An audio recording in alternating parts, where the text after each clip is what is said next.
Assalamualaikum Sobat YouTube semua dimanapun berada, semoga dalam keadaan sehat ya. Di video kali ini saya lagi perjalanan dari Aji Barang untuk pulang ke daerah Cilongok ya, Kabupaten Banyumas teman-teman. Dan kali ini saya ada di Jalan Raya Aji Barang teman-teman.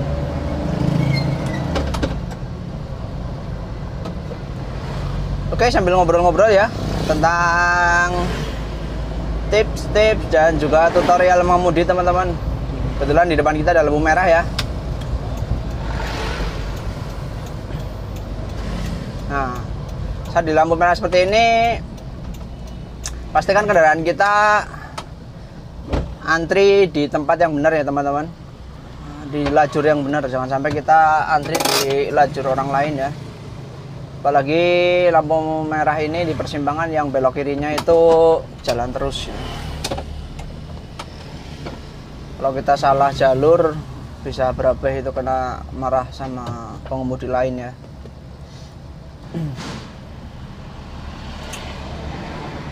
Berhenti di lampu merah yang cukup lama bisa pakai handrem untuk agar kaki kita istirahat, atau kalau berhentinya sebentar ya pakai rem aja nggak apa-apa.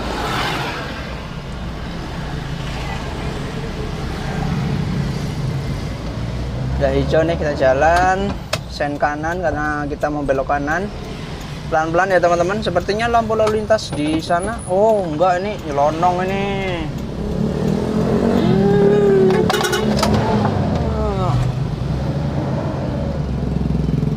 Ngawur itu ya, nggak boleh itu, udah merah masih jalan terus. Biasaan orang-orang kalau di lampu merah udah tahu merah bukannya berhenti gitu ya, malah nyelonong gitu ya. Itu jangan dibiasakan ya. Kalau mau ngejar waktu, berapa sih lamanya lampu merah ya? Paling juga berapa lama-lamanya juga kan 1 menit lah ya teman-teman.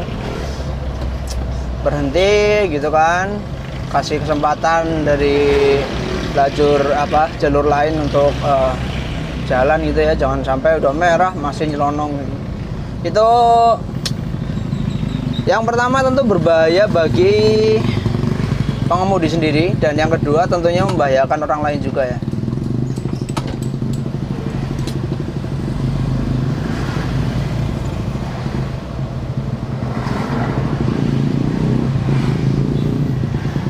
Oh ya teman-teman, barangkali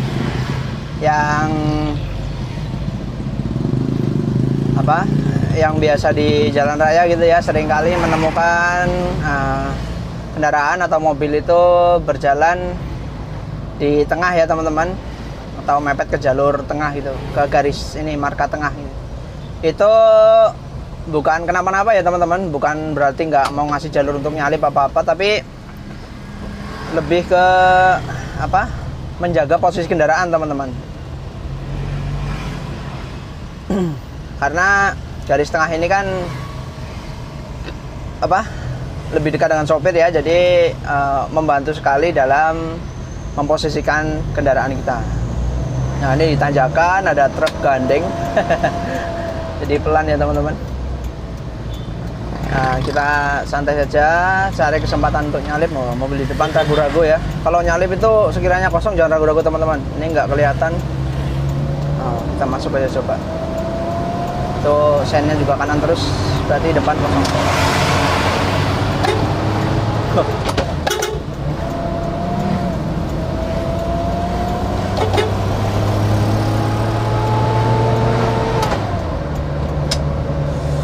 Oh, bahaya sekali itu ya. Oh ya teman-teman, bagi yang pengemudi mobil gitu ya, biasanya kalau nyalip kemudian di belakang kita sekiranya ada kendaraan yang ingin ikut mendahului juga atau nyalip ya, itu kode sen itu jangan sampai riting kanan terus ya teman-teman. Karena biasanya pengemudi di belakang itu ketika kendaraan di depannya ngasih kode sen kanan untuk nyalip, terus sen kanannya terus sen kanan gitu ya, tetap nyala, itu seringkali diartikan bahwasanya di depan itu kosong, jadi kendaraan di belakang boleh ikut nyalip gitu ya. Kalau sekiranya kita yang di depan kemudian nyalip, ingin mendahului kok tidak memungkinkan untuk kendaraan di belakang kita ikut nyalip, kita kasih kode teman-teman. Kodenya adalah sen kiri ya. Jadi ketika kita sen kanan, terus kemudian posisi mobil kita sudah di samping kanan kendaraan yang akan kita dahului, kita langsung sen kiri. Itu tujuannya supaya mobil di belakang kita tidak ikut-ikutan mendahului teman-teman, karena ruang di depan tidak cukup gitu ya. Seperti tadi kijang di depan kita itu dia sen kanan terus teman-teman, apalagi kaca filmnya gelap ya, jadi kita nggak bisa lihat di depan ada kendaraan gitu ya.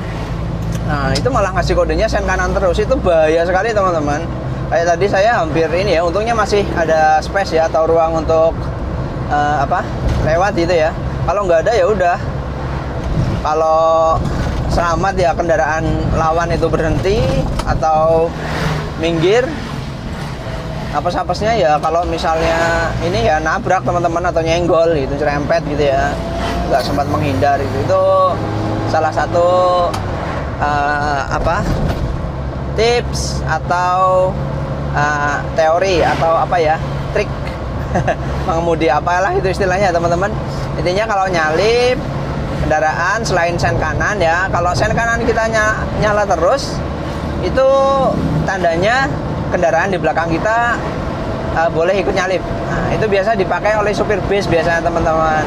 Jadi kalau teman-teman nih bawa mobil di belakang bis gitu ya, bisa ngasih sen kanan nih mau nyalip gitu. Itu bukan berarti kita jangan asal ikut nyalip gitu teman-teman. Tapi lihat kodenya dulu. Kalau semisal bis itu tetap sen kanan gitu ya, itu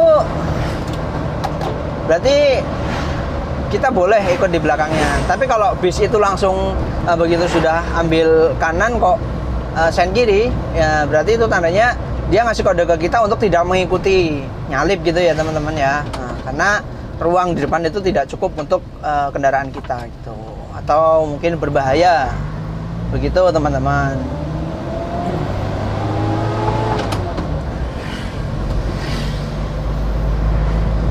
Jadi untuk para pemula ya atau driver-driver pemula yang masih dalam tahap belajar ya, belum terlalu mahir, salah satu teori yang harus dikuasai di jalan raya adalah kode-kode atau sandi sen atau rating ya teman-teman istilahnya ya. Itu jadi rating itu bukan hanya sekedar penanda kita mau belok atau mau nyalip gitu ya, tapi juga untuk berkomunikasi sesama pengemudi di jalan raya begitu teman-teman.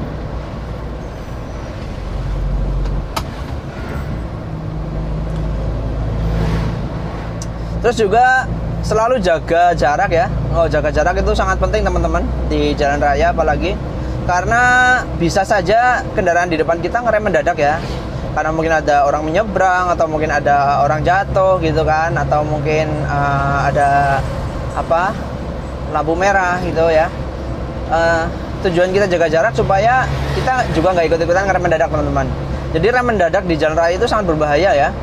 Barangkali teman-teman juga yang lain teman-teman sudah pernah ya mengalami ngikuti kendaraan ngerem mendadak gitu kan, otomatis kita yang di belakang kan kaget gitu ya, ngerem nggak kecanda akhirnya nyenggol atau nabrak gitu ya.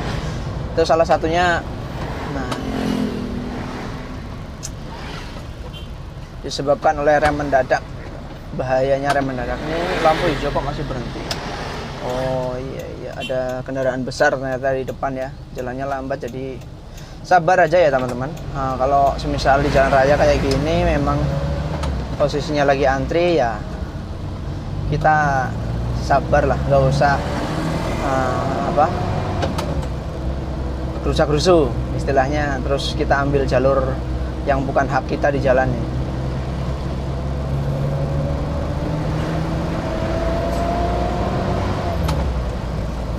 Kemudian kalau ada kendaraan di belakang ya, dilihat dari spion kanan, mungkin ada kendaraan di belakang, ambil ngasih kode rating kanan. Nah, itu tandanya kendaraan di belakang kita meminta izin untuk mendahului ya.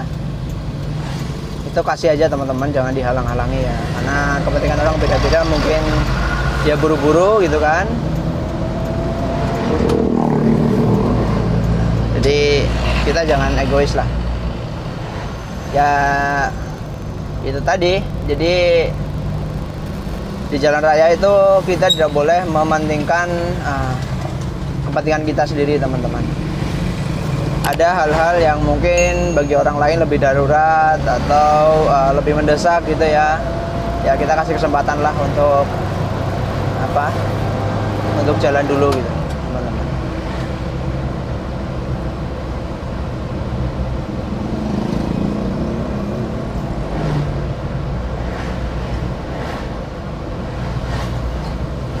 Buat teman-teman yang baru mampir di channel ini, selamat datang ya.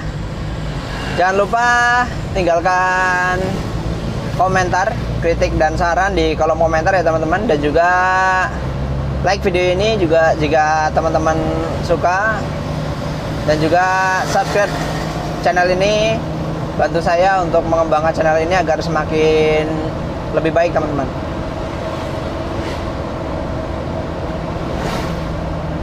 Ini lalu lintasnya cukup ramai teman-teman.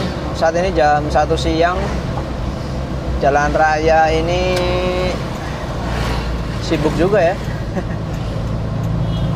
Ya mungkin ada orang kerja atau yang lagi, kebanyakan sih kayaknya orang kerja ya teman-teman. Ini angkutan-angkutan barang juga banyak, mobil pribadi juga sepertinya urusan luar kota ya, karena ini jalur nasional. Jadi sibuk ya, wajar. Jalur ini maksudnya padat teman-teman, dan juga rawan.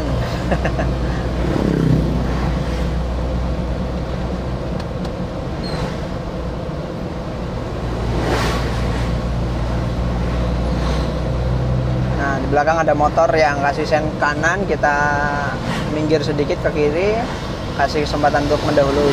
Oke, nice. Nah, gitu kan enak. Tapi juga kita tetap kontrol ya sebelah kiri kita. Spion kiri itu harus dikontrol atau dipantau terus ya teman-teman. Seperti tadi ada kendaraan yang mau minta mendahului ya, minta jalan untuk mendahului, kita harus geser kiri. Nah, kita harus pantau spion kiri supaya kita tahu bahwa posisi di sebelah kiri kita aman.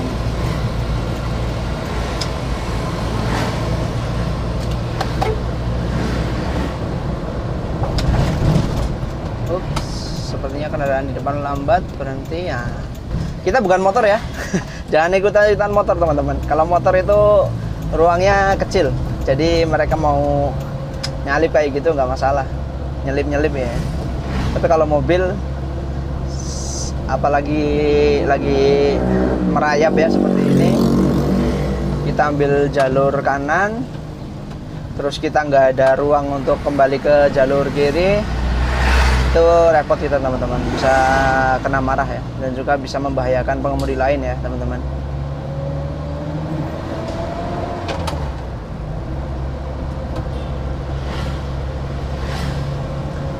Mohon maaf juga ya teman-teman, mungkin di videonya agak goyang ya, ini karena perangkat merekam saya masih belum ada fitur stabilisasi video ya teman-teman, jadi stabilisasinya masih lewat aplikasi.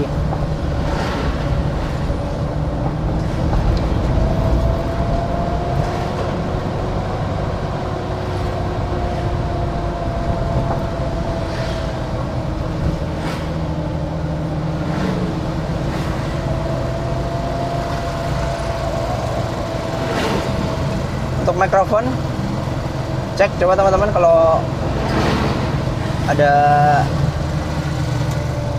kurang jelas atau error gitu ya, tulis di kolom komentar ya teman-teman. Soalnya nih mikrofon dari kemarin agak bermasalah nih.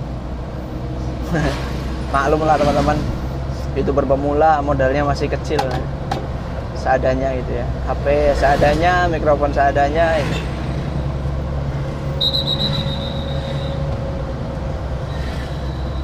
Dan juga buat teman-teman yang mungkin ada ide nih tentang konten-konten mengemudi, barangkali bisalah sedikit di-share di kolom komentar ya teman-teman, untuk bantu saya menemukan ide atau apa ya istilahnya, menemukan ya ide konten gitu ya teman-teman.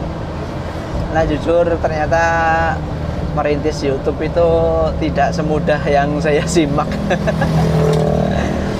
Saya kira itu merintis YouTube itu gampang gitu ya, ngomong di kamera, untuk mencari konten gitu. Saya kira mudah, ternyata cukup sulit ya teman-teman. Nah, ini motor pasang lampu hazard ngapain ya? Lampu hazard itu fungsinya untuk darurat ya teman-teman. Seperti kalau di jalan ya ngerem mendadak, atau mungkin ada kecelakaan, atau mungkin kita berhenti di pinggir jalan gitu ya, itu lampu hazard baru digunakan. Jangan sampai mengemudi nggak ada apa-apa pakai lampu hazard gitu kan. Kita menyeberang nih teman-teman. Ada tukang parkirnya jadi enak ya. Makasih Pak tukang parkir.